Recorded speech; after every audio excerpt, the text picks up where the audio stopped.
Okay, as old debate जो होता है ना, इस सदी का सबसे बड़ा डिबेट है अमेरिका और ईरान, जिसको अमेरिका का जो बेस्ट लाइन हुआ करता था during Trump second term of election, that was MAGA, make America great again, this is for America. ठीक है, और अब एक साल होने वाला है, अप्रॉक्स एक साल से ज्यादा हो गया है। लास्ट ईयर 2025 जनवरी फरवरी में ही वाज इलेक्टेड, अब एक साल हो चुका है। और अब नया कोड जो चल रहा है, मेक ईरान ग्रेट अगेन। ठीक है, ईरान कुछ हद तक प्रोपेगेंडा वॉरफेयर में सही में आगे है, और he is making not short clips, AI clips, Lego clips, जिससे अमेरिका का बहुत मजाक उड़ाया जा रहा है। ठीक है, वो सबसे हटके जो स्टेटस चल रहा है वो सबको पता है, राइट। अमेरिका हाथ धोके ईरान के न्यूक्लियर प्रोग्राम के पीछे पड़ा हुआ, राइट।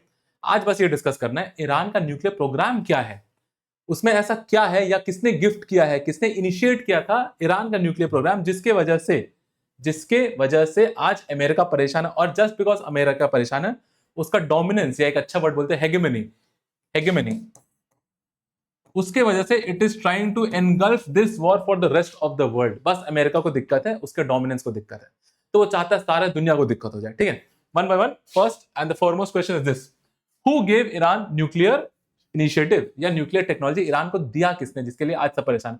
शॉर्ट आंसर बताओ, यूएस ने दिया है। ठीक है, हम लोग स्लाइड्स में देखें, सिंपल आंसर, यूएस ने ही, सब यूएस का ही किया था। अगर आपको याद हो, तालिबान को किसने बनाया, यूएस ने बनाया, और उसी तालिबान से लड़ने के लिए यूएस ने अफगानिस्तान में 20 साल लगा दिए। Again US is always there. ठीक है, दो अलग क्वेश्चन, व्हाई ईरान सब जगह अटैक कर रहा है।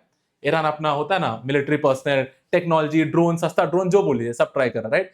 बट वो अमेरिका, मेनलैंड अमेरिका को क्यों नहीं अटैक कर रहा है, राइट। पहला सिंपल, उतना टेक्नोलॉजी है नहीं अभी तक उसके पास। फेक मीडिया से बहुत कुछ बोला गया था, पर इंटरकॉन्टिनेंटल बैलिस्टिक मिसाइल, जिसको आईसीबीएम बोलते हैं, वो अभी तक ईरान के पास नहीं है। ईरान के पास छोटे छोटे ड्रोन है, सस्ते सस्ते ड्रोन है, और उससे वो क्या कर रहा है, वो पूरे गल्फ में तबाही मचाया हुआ है। उठा, अमेरिका दूर है, पर अमेरिका के जो अलाइज हैं, जो गल्फ कंट्रीज हैं, कतर, कुवैत, यूएई, सऊदी, सबको परेशान किया हुआ, और ये लोग फिर इनडायरेक्टली अमेरिका को परेशान कर रहे हैं। होता है ना, पड़ोसन को परेशान करो तो पड़ोसन आपको परेशान करेगा, वो कॉन्सेप्ट लग रहा है। ठीक है, these are the three basic questions. Most important इसके बाद जो सवाल हम लोग आज देखेंगे वो ये है, अभी तक सिर्फ पेट्रोल पेट्रोल पेट्रोल और गैस न्यूज में चल रहा है ना, क्योंकि सारा पेट्रोल सप्लाई दुनिया ईंधन इसी से चल रहा है। ठीक है, अभी तक it is to some extent escalate नहीं हो रहा है। ठीक है, अगर आप इसके बाद हम लोग मैप भी देखेंगे ईरान का, तो Iran is very surrounded with mountains. एक जगह ज़ैब्रोस माउंटेन्स, एक साइड एल्ब्रोस माउंटेन्स है, और ऊपर कैस्पियन सी है। डिटेल में देखेंगे, लोड मत लीजिए। ठीक है, अभी तक सिर्फ तेल का दिक्कत चल रहा है। अगर पूरा रेगिस्तान वाला एरिया मिडिल ईस्ट, ठीक है, ऑल द डेजर्ट्स आते पता ही है ना, तो अगर सोचिए अभी तक वहां, मतलब अगर डेजर्ट है तो सिंपली मींस कि एग्रीकल्चर का वहां सस्टेनेंस कम है, तो most of the food is, and rich people, शेख लोग रहते हैं, तो most of the food is imported. तो अगर अभी तक जो ईरान बस तेल के सप्लाई पर रुका है, अगर फूड के सप्लाई पर रोक देगा, तो फिर पूरा मिडिल ईस्ट का क्या होगा। This is the first question. Second, अगर इंटरनेट, आपको पता ना इंटरनेट कैसे चलता है, समंदर के नीचे बड़ी बड़ी सबमरीन होता है ना, वायर्स रहते हैं, मोटे मोटे वायर्स रहते हैं, वो भी स्टेट ऑफ हॉर्मुज से होकर गुजरता है। तो अगर ईरान डिसाइड करता है उस पर अटैक करना है, तो आपके इंटरनेट, आपके इंस्टाग्राम का क्या होगा। Third, desalination plant, again Middle East रेगिस्तान है, पानी की बहुत दिक्कत है, तो होता है ना, water water everywhere, not a drop to drink. समंदर से घिरा हुआ है, ओशन से घिरा हुआ है, सी से घिरा हुआ है, पर पीने के लिए पानी नहीं है। तो उन्होंने क्या बनाया, डीसैलिनाइजेशन प्लांट्स बनाए, तो वो खारे पानी को मॉडिफाई करके पीने लायक बनाते हैं।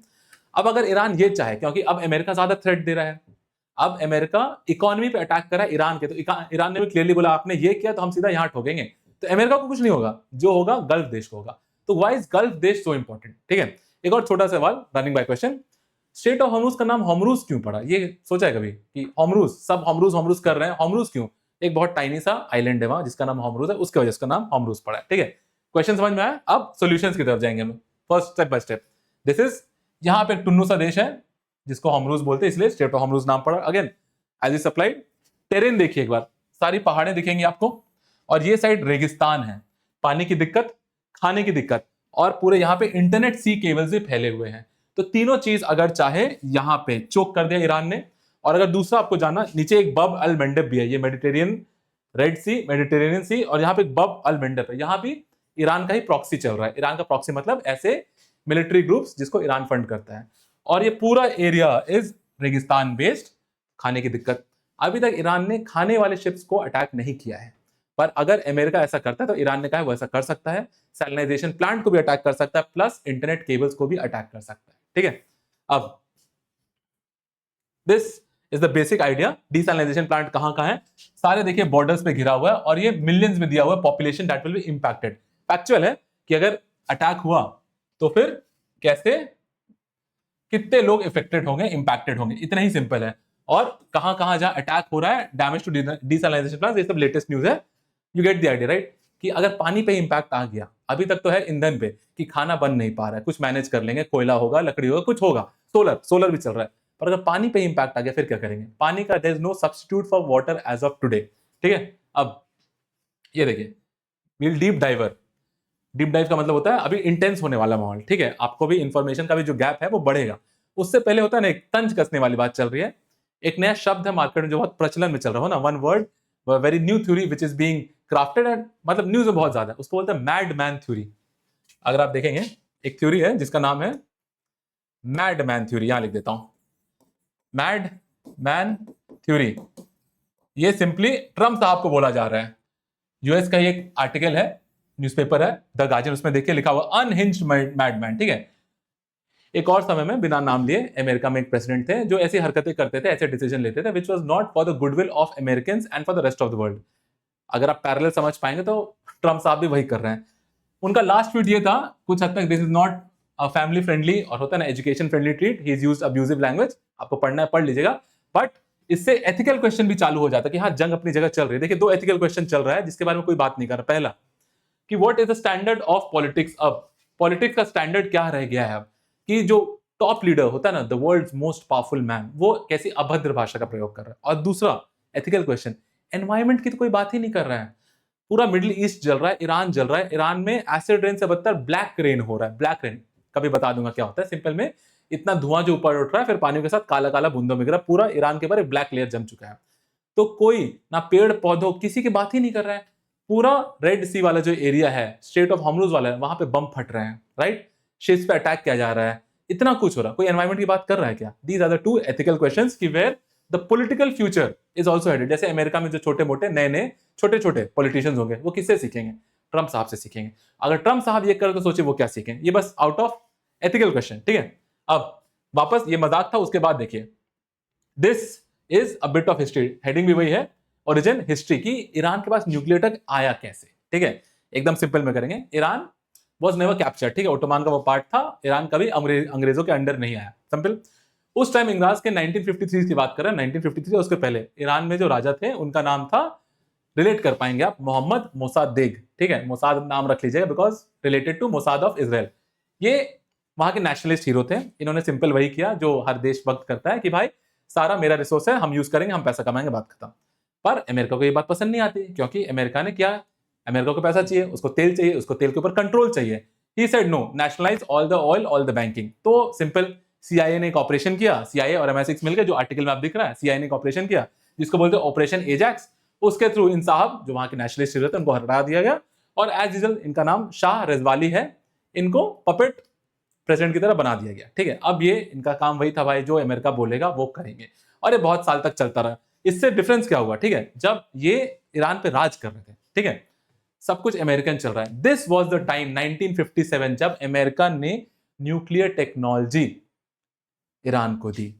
It is a proper documented thing. और जब इनको हटाया गया था, it is just passing by, जब इनको हटाया गया था उसी टाइम से सोचिए, एक इलेक्टेड है राजा ईरान के, उनको सारी आम जनता जानती है कि अमेरिका ने पावर से, पैसा से, साम दाम दंड भेद करके खुद से हटाया।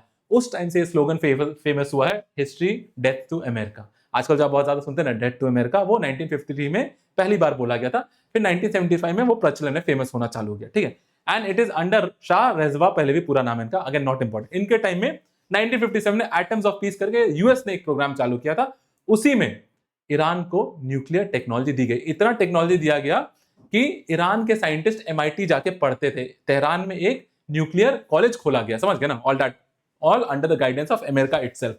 यहां तक आपकी भाषा में सब चंगा सी, ठीक है। ये वो क्लिप्स है जिसमें आप क्लियरली पढ़ सकते हैं क्या है, और एक CNN का वीडियो है जिसमें clearly sets how the US kickstarts Iran's nuclear programmes, ठीक है, इट इज फुली डॉक्यूमेंटेड, सारे ऑफिशियल सोर्सेस है।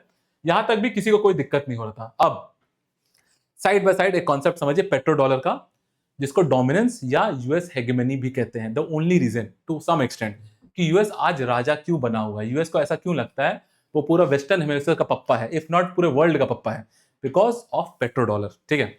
अब देखो इसके पीछे भी कहानी है।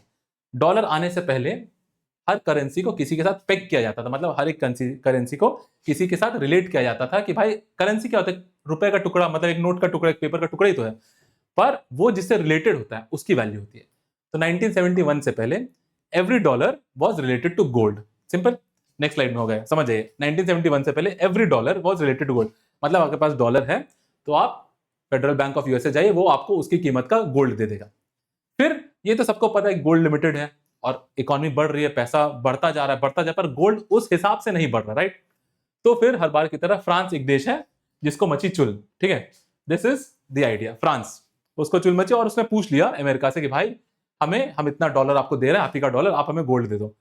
उस टाइम उस वहां अमेरिका के प्रेसिडेंट थे Richard Nixon, and he said कि भाई हमसे ना हो पाएगा, ठीक है, क्योंकि डॉलर की वैल्यू बहुत बढ़ चुकी है, उतना गोल्ड किसी के पास नहीं है।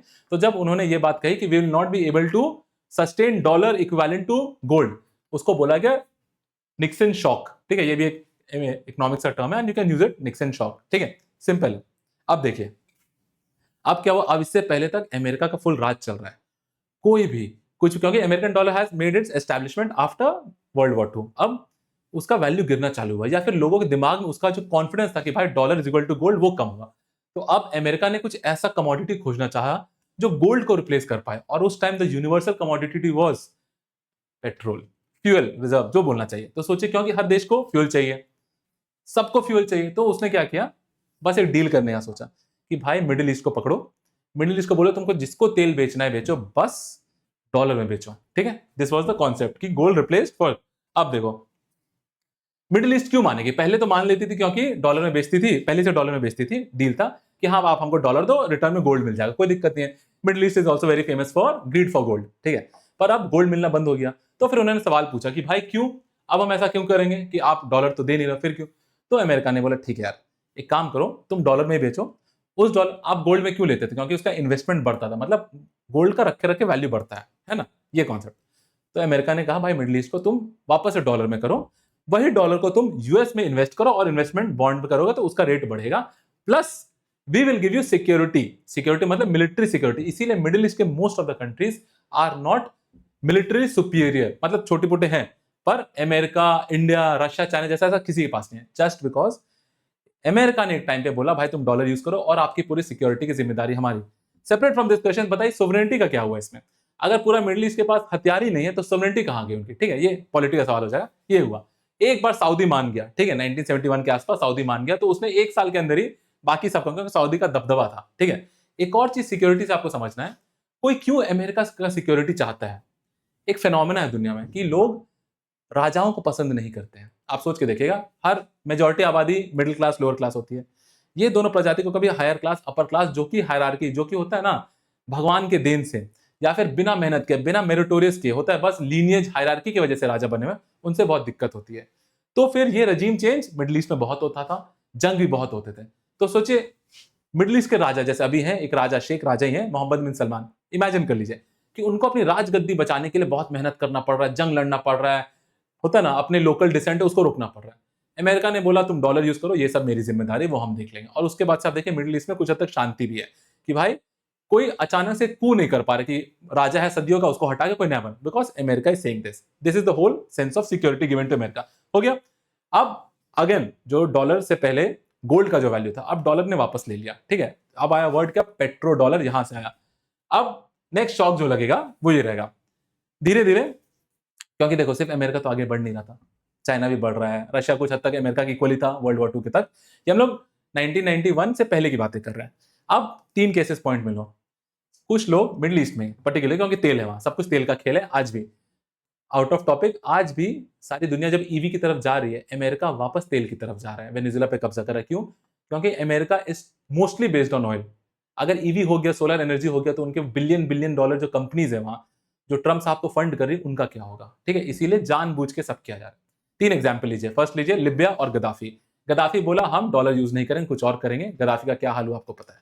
सेकंड, अभी रिसेंटली वेनेजुएला में हमारे नाम बोल रहे हैं जो भी प्रेसिडेंट, उनको उठा लिया गया, क्योंकि ही जस्ट सेड कि हम वेनेजुएला तेल अब युआन में बेचेंगे, युआन मतलब चाइना की करेंसी में बेचेंगे, ठीक है। सेम इराक में भी यही हुआ था, सद्दाम हुसैन ने कहा था कि हम लोकल करेंसी या सम अदर करेंसी यूज करेंगे, पर तीनों को देखिए हटा दिया गया अपनी गद्दी से, जस्ट बिकॉज डॉलर को खतरा हुआ था। और आज ईरान ने क्या किया, सेम, अब जब स्ट्रेट ऑफ हॉर्मुज बंद हो चुका है, अगर आपको देखिए स्ट्रेट ऑफ हॉर्मुज पूरा बंद हो चुका है, राइट, फिर क्या हो रहा है, जो भी शिप्स जा रही हैं वो लोकल करेंसी नहीं तो युआन में ट्रेड कर रहे हैं। और देखिए चाइना बिल्कुल चुप है, क्यों? क्योंकि चाइना का फायदा हो रहा है ना, जैसे अमेरिका डॉलर आगे बढ़ा के सारी दुनिया से फायदा ले रहा था, आज चाइना चुप रह के युआन को बढ़ा के फायदा करवा रहा है अपना। ये स्लाइड वही रिप्रेजेंट करता है, ठीक है, कि हाउ दीस लीडर्स होता ना had to face a very disasters and, कि बहुत बुरा हुआ उनके साथ जस्ट बिकॉज उन्होंने एक आइडिया चालू किया कि डॉलर से हट के काम करते हैं। इसको ये भी बोलते हैं डी डॉलराइजेशन, ठीक है। नेक्स्ट डिफाइनिंग ईयर आएगा, ठीक है। अभी तक सब चल रहा है, 3 लोग थक के हार चुके हैं। वेनेजुला तो पिछले साल की बात है, इस साल की बात है इनफैक्ट। बाकी गद्दाफी और सद्दाम हुसैन का किस्सा पहले हो चुका है, ठीक है। ये सब ईरान देख रहा है, क्योंकि ईरान के जस्ट सटा हुआ इराक है, ठीक है, और सटा हुआ लिबिया है। ईरान सब कुछ देख रहा है। अब टर्निंग ईयर, इसको एक अच्छा टर्म दिया है हमने, अनुस मिराबलिस, ठीक है। It's just Latin term for a critical juncture history. History का कोई ऐसा वक्त जिसके बाद पुराने और नए में बदलाव आ गया, स्टार्क डिफरेंस, ठीक है, बस याद रखने के लिए। इन द ईयर 1979 जो पुराने साहब थे, ठीक है, Shah Reza Pahlavi of Iran, उनको रहमतुल्लाह अलैह ने बाय बाय टाटा कराया, उनको हटाया और he became the popular leader, ठीक है। वो गए तो उसके साथ अमेरिका के सारे पावर्स गए, सारा नेशनल कंपनीज ये सब सारा चला गया। He became the new leader and started what, पहले था व्हाइट रेवोल्यूशन जो शाह रजा पहलवी लाए थे, इन्होंने लाया इस्लामिक रेवोल्यूशन, ठीक है, इतना समझ में आया? अब जैसे ये रेवोल्यूशन आया, ठीक है, लोगों में इतना ज्यादा गुस्सा था पुराने वाले शाह रजा पहलवी के खिलाफ कि उन्होंने डिमांड किया, जो कि अमेरिका में जाके छुपे हुए थे या असाइलम लिए थे इन गुड टर्म्स, कि भाई वापस भेजो, कि उन्होंने हमारे देश के साथ, हमारे देशवासियों के साथ गलत किया, उसको वापस भेजो। इतना ज्यादा गुस्सा ईरानियंस में था अपने पूरे प्रेसिडेंट के प्रति। अब अमेरिका तो भेजेगा नहीं, सिंपल, ठीक है। अब क्या हुआ, कुछ स्टूडेंट्स ने ईरान के अंदर जो यूएस डिप्लोमेसी था उसमें चढ़ाई लगाई, 52 डिप्लोमेट्स को बंदी बनाया, हॉस्टेज सिचुएशन क्रिएट कर दिया। 52 कितने दिनों के लिए पता है? 444 दिन के लिए उन्होंने हॉस्टेज क्रिएट किया। और फिर अमेरिका थक के हार के एक ऑपरेशन किया जिसका नाम था operation Eagle Claw, not important, I have discussed this earlier. ये हेलीकॉप्टर रिप्रेजेंट कर, और डिजास्टर हुआ, डिजास्टर समझते ना, पूरी तरह डिजास्टर था। फिर जब जिमी कार्टर का रिजीम चेंज हुआ, फिर बातें बातें ठीक हुई, वो दूसरे वीडियो में था, फिर इनको वापस भेजे, नॉट इंपॉर्टेंट, ठीक है। इसमें इंपॉर्टेंट बात ये थी कि जब ईरान का उदय हो रहा था 1979 में, ठीक है, उस टाइम अमेरिका ने इराक को सद्दाम हुसैन के अंडर फंड किया, वेपन्स दिया, ताकि वो ईरान पे अटैक कर पाए, ठीक है। और उस टाइम एक होता ना सेंसिटिव चीज हुआ था कि Iraq had used chemical weapons against Iran and the name is, अगर आपको दिख रहा हो, शारदास, इट इज प्रॉपर्ली डॉक्यूमेंटेड, देखिएगा। वर्स्ट पार्ट ये नहीं था कि उन्होंने अटैक किया, वर्स्ट पार्ट ये था Iran after that went to numerous forums, in fact UN में बहुत बार जाके उन्होंने कहा कि हमारे साथ केमिकल वेपन्स का यूज किया गया, but no one even talked about it, no one answered. इससे एक चीज समझ गया ईरान की, भाई ये जो दिक्कत है अमेरिका की, ये छोटी मोटी दिक्कत नहीं, ये बड़ी दिक्कत है और ये रहेगी, लंबी रहेगी, तो अब उनको उससे बचना है। तो 1979 के बाद अभी लगभग 45-50 इयर्स हो गया है, दे हैड प्लान्ड स्ट्रैटेजिकली कि आज वो अमेरिका को, हम ये नहीं बोलेंगे टक्कर दे रहे हैं, पर परेशान तो कर दिया है। देखिए अमेरिका बहुत बड़ा पावर है, इट इज नॉट, होता ना अपना वो पूरा पावर यूज नहीं कर रहा है, जिस दिन यूज करने लगेगा उस दिन अलग ही कुछ हो जाएगा, ठीक है। बट ईरान ने इतना कर दिया कि वो अमेरिका को परेशान कर चुका है, ठीक है। बस एक सद्दाम हुसैन की वजह से वो समझ गया कि भाई America is not going to leave Iran. अब ईरान अपनी बचाव के लिए क्या करता है, सबसे पहले ये बस स्लाइड में आपको समझ में आएगा, ठीक है। लास्ट 1-1.5 साल में अमेरिका ने, ट्रंप साहब ने हर एक देश को बड़ा बुला, पता नहीं कुछ कुछ बोला। एक देश है जिसको कुछ नहीं बोला, नॉर्थ कोरिया। क्यों? बिकॉज नॉर्थ कोरिया के पास न्यूक्लियर वेपन्स है, एंड नॉर्थ कोरिया के जो साहब है किम जोंग यूंग, ये भी मैडमैन थ्योरी में बिलीव करते हैं कि भाई मन करूंगा कर दूंगा, देख लेना फिर तो। ट्रंप साहब ने सबको कुछ बोला, बस इनको कुछ नहीं बोला। ये चीज ईरान ने उस टाइम समझना चालू किया कि भाई ऐसा क्या है कि इसको कुछ नहीं बोला जा रहा, न्यूक्लियर वेपन्स है। तो उन्होंने न्यूक्लियर वेपन्स अपना प्रोग्राम चालू किया, which was gifted by America again itself in atoms of peace program 1957, America की ही देन थी। अब इन्होंने उसको वापस रिवाइज किया, ठीक है। ये वो साहब का नाम है मोहसिन फकीरजादे, अच्छा नाम था, इससे बता दे रहा हूं। He is the head of the latest Iranian program. इनकी मृत्यु आपातकालीन मिस्टीरियस सर्कमस्टांसेस में हो गई थी, ठीक है। You can get the idea कैसे हो रहा था। इसके बाद अब देखिए, जो कुछ मिडिल ईस्ट के देश थे जैसे इराक, वो भी पहले तो सद्दाम हुसैन को अमेरिका ने सपोर्ट किया ईरान के खिलाफ, पर 2003 में उसी का काट दिया और भाई सद्दाम हुसैन को ही पकड़ के लेके गए, same with the case of Gaddafi. तो ये सब देखते हुए ईरान ने एक वो बनाया, प्रॉक्सी वॉर खेलना चालू किया। प्रॉक्सी वॉर का मतलब है डायरेक्ट मिलिट्री कन्फ्रंटेशन छोड़ के आप रिबेल ग्रुप्स को प्रमोट कीजिए, पैसा दीजिए। 3, इसको मैं ट्रिपल एच बोलता हूं, Houthis in Yemen, Hezbollah in Lebanon and Hamas in Israel, ठीक है। ऑलमोस्ट पूरा मिडिल ईस्ट कवर कर लिया। इसको ईरान ने अपने साइड से नाम दिया एक्सिस ऑफ रेजिस्टेंस, ठीक है, कि ये सब मिलके। इसमें एक और बात था, देखिए यहां पे ईरान में इलेक्टेड लीडर है ना, खमीनी साहब इलेक्टेड लीडर है, पर मोस्ट ऑफ मिडिल ईस्ट में कुवैत, कतर, सऊदी, सब में कौन है, हायरार्की चलती कि राजा महाराजा चलता है। तो ईरान ने ये भी एक आइडिया पूरे मिडिल ईस्ट में दिखाना चालू किया कि भाई हम डेमोक्रेसी की तरफ जा सकते हैं, हम इलेक्टेड हो सकते हैं। इससे क्या हुआ, इससे सारे राजगद्दी लोग परेशान हुए। अगर वो परेशान हो तो दौड़ते हुए किसके पास गए, ट्रम्प साहब या उस टाइम के प्रेसिडेंट के पास गए, भाई हमें बचाओ, अगर ईरान में जो हो रहा हमारे साथ हो गया तो हमारी राजगद्दी गई। तो इससे अमेरिका और कॉन्शियस हो गया है कि भाई मिडिल ईस्ट को बचा के रखना है, ईरान जैसा रेवोल्यूशन बाकी जगह नहीं आने देना है। दिस इमेज रिप्रेजेंट्स दैट, ठीक है। इसके बाद साइमल्टेनियसली वही हो रहा है कि भाई एक्सेस ऑफ रेजिस्टेंस इन्होंने बनाया। अब जब सारे सऊदी मिडिल ईस्ट के लोग अमेरिका की तरफ दौड़े कि हमें बचाओ, तो अमेरिका ने उसी का उल्टा नाम बना दिया, उसको बोलते हैं एक्सेस ऑफ इविल, जिसमें इराक, ईरान और छोटा सा नॉर्थ कोरिया को डाल दिया, ठीक है। और सोचिए ये वही इलाका है, अगर आप देख सकते हैं, जिसने 2003 में हेल्प किया था और उसके बाद सद्दाम को उठाया गया था, and Saddam help America also. तो अमेरिका किसी का सगा नहीं है। अच्छी भाषा में वहां के एक हेनरी किसिंगर साहब हैं, उन्होंने कहा है there are no free meals, मतलब कि अमेरिका कोई दोस्त नहीं है, अमेरिका का कोई दुश्मन नहीं है, अमेरिका के सिर्फ अपने इंटरेस्ट है। जिस दिन उसका इंटरेस्ट सर्व कर रहा है वो करेगा, जिस दिन उसका इंटरेस्ट खत्म हो गया या आप उसके इंटरेस्ट के अगेंस्ट जा रहे हो, वो आपको बर्बाद कर देगा। एकदम सिंपल एग्जाम्पल पाकिस्तान का, एक साल से पहले तक पाकिस्तान की कोई इज्जत नहीं थी, अब ट्रम्प साहब के लिए Pakistan is the favourite field marshal just because Pakistan अभी उनका फायदा दे रहा है। This is the whole idea of America, ठीक है। अब देखिए ये सब के बाद न्यूक्लियर एनरिचमेंट क्या होता है ये ब्रीफली समझ जाओ, ठीक है। न्यूक्लियर एनरिचमेंट एक यूरेनियम होता है आइसोटोप, उसमें दो टाइप के होते हैं, 238 होता है, एक 235 होता है। 238 जो होता है वो बहुत अबंडेंस से मिलता है, कोई भी और जब निकलता है यूरेनियम का और उसमें जो मैक्सिमम मेजॉरिटी होता है वो 238 होता है, ये काम का नहीं होता है। 235 जो होता है वो बस 1% है, इवन लेस देन 1% मिलता है उस और का, वो होता है काम का। अब ये 1% से अगर आप उसको बढ़ाना चालू करेंगे कि 1% से 3%, 3% से 5%, इसको बोलते हैं न्यूक्लियर एनरिचमेंट। सबसे आसान भाषा में यही है, इसी को बोलते हैं न्यूक्लियर एनरिचमेंट। अब देखिए 3 से 5% अगर आपके पास यूरेनियम 235 हो गया तो आप उसे बिजली का उत्पादन कर सकते हैं, जैसे इंडिया बहुत सारे लोग करते हैं न्यूक्लियर पावर फैसिलिटीज में, ठीक है। पर अगर ये 5% से 90% तक एनरिच हो गया तो फिर वो न्यूक्लियर बॉम्ब में काम आता है। This is the very idea, ठीक है। अब ईरान आज की डेट में 60% टू 90% एनरिचमेंट कर चुका है। This is the official data of IAEA, ठीक है, इंटरनेशनल एटॉमिक एनर्जी एजेंसी। ये एकदम ईरान पे निगरानी बना के रखे हुए हैं काफी साल से, इन्हीं का ऑफिशियल डेटा है। और कल वाले क्लास में भी हम लोग देखेंगे हर बार जब अमेरिका या वेस्ट ने ईरान पे कब्जा होता है ना, कंट्रोल करने का चाहा, it resulted in the more enrichment of fuel. देखेंगे जब ट्रम्प साहब पहले ट्रम्प वो प्रेसिडेंसी में आए थे तो ईरान का एनरिचमेंट वाज रफली अराउंड 3%, ठीक है। जब वो छोड़ के गए ना 4 से बाद, ईरान का एनरिचमेंट हो गया 20%। सोचिए, क्योंकि अमेरिका इतना पुश कर रहा है ना कि वो सर्वाइवल पे आ जा रहे हैं। एनरिचमेंट समझ में आया। नेक्स्ट देखिए अब डोमिनो इफेक्ट सब क्या होता है, ठीक है। Why can't US allow nuclear Iran? अगर यूएस का पूरा दबदबा पेट्रोल से चल रहा है, पेट्रोल डॉलर से चल रहा है, उसका दबदबा इसलिए चल रहा है क्योंकि मिडिल ईस्ट उससे खरीद रहा है और मिडिल ईस्ट को अमेरिका सप्लाई कर रहा है क्या? सिक्योरिटी। तेल तो है उनके पास पर उनको चाहिए security, internal security plus external security, ठीक है। अब आप सोच के देखिए, अगर मिडिल ईस्ट के अपने गार्डन में ही एक ऐसा देश आ जाए, ईरान जैसे एनी कोई जिसके पास न्यूक्लियर पावर है ना। अभी पाकिस्तान क्यों इतना उछलता है या नॉर्थ अमेरिका क्यों इतना उछलता है? क्योंकि उसके पास न्यूक्लियर पावर है। अगर ईरान के पास भी न्यूक्लियर पावर आ गया और सारे मुस्लिम कंट्रीज, आपको क्या लगता है फर्स्ट प्रेफरेंस अमेरिका को देंगे अपने सपोर्ट के लिए या एक मुस्लिम कंट्री को देंगे? Just a theory. और प्लस अगर एक बार एक ऑयल प्रोड्यूसिंग नेशन के पास न्यूक्लियर पावर आ जाए तो क्या वो डॉलर में डील करेगा? उसको जो जिसमें मन करेगा डील करेगा। अगर एक देश भी अपने मन से करने लगे, जैसे हमने 3 एग्जांपल देखा ना, लिबिया, फिर इराक और फिर वेनेजुला, पर इन तीनों के पास न्यूक्लियर वेपन नहीं था। इनफैक्ट लिबिया के पास था nuclear weapon, it was also enriching. Libya ने कुछ सैंक्शंस के लिए और कुछ पेपर वर्क से अपना पूरा न्यूक्लियर प्रोग्राम अमेरिका को सौंप दिया, उसके बाद भी गद्दाफी का कर दिया। सेम केस सोच के अगर ईरान के पास आ जाएगा न्यूक्लियर वेपन्स तो वो जिसमें चाहेगा डील करेगा। अगर एक देश भी अमेरिका को डिफाई करना चाहता है तो बाकी सब करने लगे। इसको बोलते हैं डोमिनो इफेक्ट क्रिएट होगा। अगर एक बार डोमिनो इफेक्ट पेट्रो डॉलर में हो गया तो डॉलर का डोमिनेंस खत्म, डॉलर का डोमिनेंस खत्म तो फिर सिंपल अमेरिका का हेगेमनी खत्म। ये वर्ल्ड व्यू था। एक और व्यू है जो थोड़ा स्केप्टिकल है कि एक बार ईरान के पास न्यूक्लियर वेपन आ जाए तो न्यूक्लियर प्रोलिफरेशन भी हो सकता है, मतलब बहुत सारे देशों के पास न्यूक्लियर वेपन जा सकता है।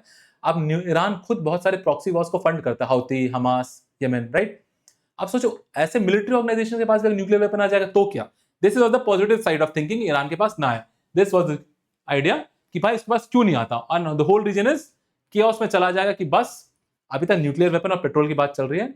अगर ईरान ने शिप्स को, खाने वाले शिप्स को, इंटरनेट केबल्स को या डीसैलिनाइजेशन प्लांट को अटैक किया तो फ्यूचर क्या हो सकता है? The whole question conquest is only about dollar का डोमिनेंस, बस।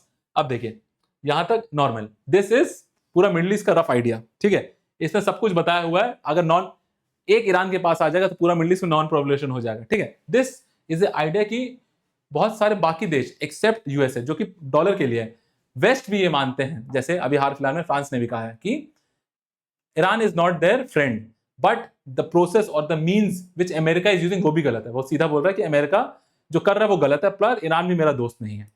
तरीके कुछ बेटर हो सकते हैं, क्योंकि अगर एक बार ईरान के पास न्यूक्लियर वेपन आया बहुत कुछ बदल सकता है। This is the whole site कि ईस्ट में कहां कितने साइट्स हैं और सब। एक बार ईरान के पास वेपन आया तो पूरा मिडिल ईस्ट को वो डरा के भी कंट्रोल कर सकता है। सोच के देखिए, पहले खमीनी साहब को लोग मानते हैं head of the whole Muslim community, तो rest Muslim community will fall back home. अगर उनके पास पावर आ गया तो फिर क्या होगा, that is the whole idea. अब देखो ये छोटी छोटी चीजें गल्फ में क्या होगा नहीं होगा देख लीजिएगा। Last is this, how the petro dollar works. ये बस ग्राफिकल रिप्रेजेंटेशन है। व्हाट आई एम ट्राइंग, यहां पे देखिए फॉरेन एक्सचेंज रिजर्व में सबसे ज्यादा लोग किस में रखते हैं, डॉलर में रखते हैं। क्यों? क्योंकि डॉलर को इंटरनेशनल करेंसी बोला जाता है, और मोस्ट इंपॉर्टेंट, कुछ करो ना करो हर देश को तेल की जरूरत है। तेल की जरूरत है तो अमेरिका की जरूरत है और डॉलर की जरूरत है। This is this, if petro dollar crosses, dollar domination crashing down, ये होगा। और this most of economist have predicted, most. अगर आप यूएस के चैनल्स को फॉलो करोगे ना डीपली, तो वहां के जो भी पेट्रोल या फिर एनर्जी वाले जो मल्टी बिलियन डॉलर कंपनीज के हेड हैं, दे आर डायरेक्टली प्लानिंग और इंस्टिगेटिंग कि भाई ईरान पे न्यूक्लियर बॉम्ब खुद गिरा दो और खत्म करो। क्योंकि एक बार अगर पेट्रोल उनके हाथ से गया तो फिर अमेरिका का डोमिनेशन खत्म हो जाएगा। This is the very idea. अब ये देखिए, एक टेरेन भी समझ लेते हैं कि कैसे ईरान अमेरिका के नाक में दम करके रखा है, इनफैक्ट पूरे मिडिल ईस्ट के नाक में दम करके रखा है। अमेरिका का जितना डिफेंस बजट है, सॉरी उल्टा बोलता हूँ, ईरान का जितना डिफेंस बजट है ना, रफली 23 बिलियन, उतना तो अमेरिका के पास एक शिप है, एक फाइटर प्लेन उतना का है। सोचिए इनका पूरा defence budget is equal to their one plane, फिर भी होता ना वो कर दिए तंग। एक बार टेरेन समझिए, इसमें बहुत सारे फोटो डाला ताकि आपको बेटर समझ में आए। ईरान ऐसा है, इधर माउंटेन्स ऊपर सी, मोस्टली घिरा हुआ है वो, ठीक है। This is also the reason why इधर इसके जस्ट इधर इराक है, छोटा सा दिख रहा होगा। जब सद्दाम हुसैन ने ईरान पे अटैक किया ना, 8 साल लड़ा पर इस माउंटेन्स को पार नहीं कर पाया। That is the idea. This is the same idea जिसकी वजह से अमेरिका अफगानिस्तान को आज तक कब्जा नहीं कर पाया। इतने पहाड़ हैं और डेंस पहाड़ हैं। अब उल्टा देखिए, ये समझ में आ गया, ईरान अपने आप को बचा के रखा है। अब बाकी अगर आप देखें, ये ईरान के पहाड़ और ये देखिए मिडिल ईस्ट, ये प्लेन लग रहा है, तो यहां से यहां बम गिराना बहुत आसान है, पर यहां से यहां बम गिराना बहुत, बम तो चला जाएगा पर पता ही नहीं चलेगा कहां जा रहा है। दैट इज द आइडिया ये। और दूसरा, ईरान बहुत बड़ा है, approximately 4 times the area of Iraq. आप सोचे इतने बड़ा जगह में बम डालेंगे तो एक इंपैक्ट दूसरे इंपैक्ट से बहुत दूर होगा। इसीलिए सोचे अभी जब अमेरिका के फाइटर जेट गिरे थे, एक पूरा रेस्क्यू ऑपरेशन चालू करना पड़ा उसको खोजने के लिए। पर अगर इजराइल, क्योंकि आजकल इजराइल का बहुत नुकसान हो रहा है और अब कुछ हद तक बैन भी कर दिया गया है इजरायली मीडिया को शो कि वहां कितना नुकसान हो रहा है। अब आप देखिए इतना बड़ा ईरान, उसके कितना डेंसली, 3 इमेज डाला हूं, कितना डेंसली पॉपुलेटेड इजराइल। यहाँ एक बम फटेगा ना तो उसका अनइंटेंडेड कॉन्सिक्वेंसेस बहुत ज्यादा होंगे, और यहाँ पे एक बम अगर फटेगा तो दूर दूर तक किसी को पता नहीं चलेगा। इसीलिए कहा जा रहा है कि इजराइल का बहुत ज्यादा नुकसान हो रहा है कम बम में, क्योंकि it is so much densely populated. These are different graphs showing the same thing. This is the unintended consequences of war जो इजराइल कैलकुलेट नहीं कर पाया था। Now will come to the last slide. देखिए ये है व्हाई डज यूएसए केयर, ठीक है। ये दिखाना चाह रहा है कि मिडिल ईस्ट का जितना भी तेल है वो देखिए इंडिया लेके जाता है 40%, चाइना, इंडिया 50%, चाइना 40% और जापान यूजेस 80%। इन तीनों देश का मैक्सिमम तेल यहां से आता है, मिडिल ईस्ट से, स्ट्रेट ऑफ हॉर्मुज से आता है। फिर भी अमेरिका क्यों परेशान है? अमेरिका अपने साइड चिल है, प्लस उसके पास वेनेजुएला आ चुका है, दुनिया के 17% रिजर्व उसी के पास है, सब चिल है, क्योंकि डॉलर का domination and petro dollars, that is the only case, ठीक है।